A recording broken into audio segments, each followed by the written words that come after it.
Good afternoon, ladies and gentlemen. It's day 6 and we're just on our way to the beach. I just bought some jam. Luke is here with me. And Kai is ready to read the next segment of 50 Shades of Abby. So I just got to turn to the camera for a moment and say, the prisoner writhed and squirmed as he was tortured, so badly that he began to bleed from every orifice. The spit prongs turned a deep scarlet as the blood drained from his wounds, and it began to drip rhythmically into the fire below as she rubbed her breast in his sweat-soaked face. She stepped back to assess her damage. A hand was thrust deep inside her juicy red leather panties, as her fingers brushed and stroked her already solid nipples. The hand inside her panties went on exploration in search of rare and endangered squagina. Eventually,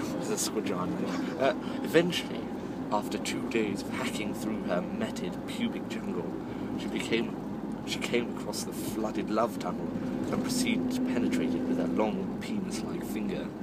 She threw her head back and screamed as she flicked her bean. Yeah. Have you never had a flick in the bean? No. Clitoris. Thought I'd Clitoris. flicked her bean rhythmically to the time of her prison's heartbeat.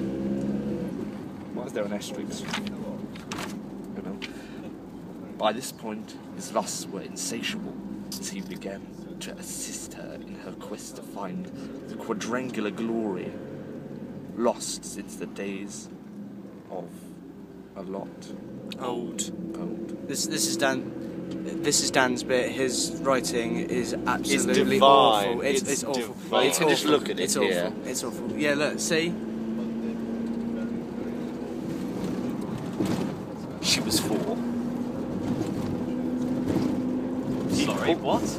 He pulled back the curtains, and after a quick inspection, he realised he would need some rather specialist equipment. Using the pneumatic drill, he proceeded to emulate the effect of 40 years of rough, unprotected sex in a matter of seconds. The sheer... what does that say? Force exerted on her... what does that say? Frail.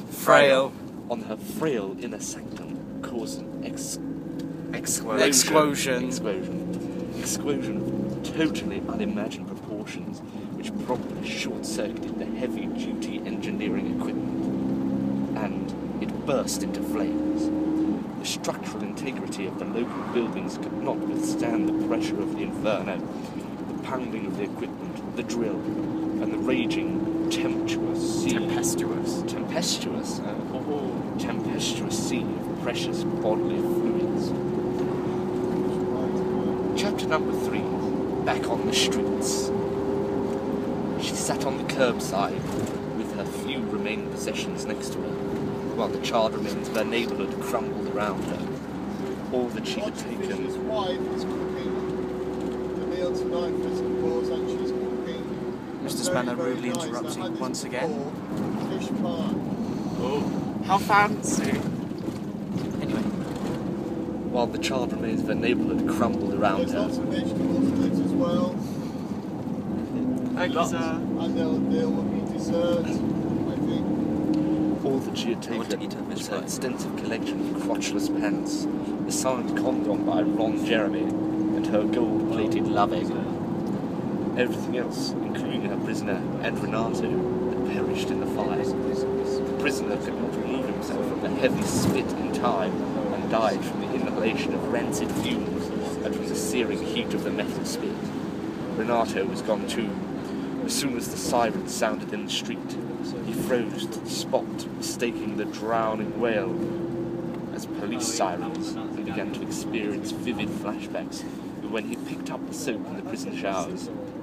During this, the beam in the ceiling above his head collapsed, and the heavy-duty wardrobe of costumes fell directly onto him. The last thing she saw of her Italian stallion was him valiantly trying to push the wardrobe off with his hardcore, muscular wang. Till the next time.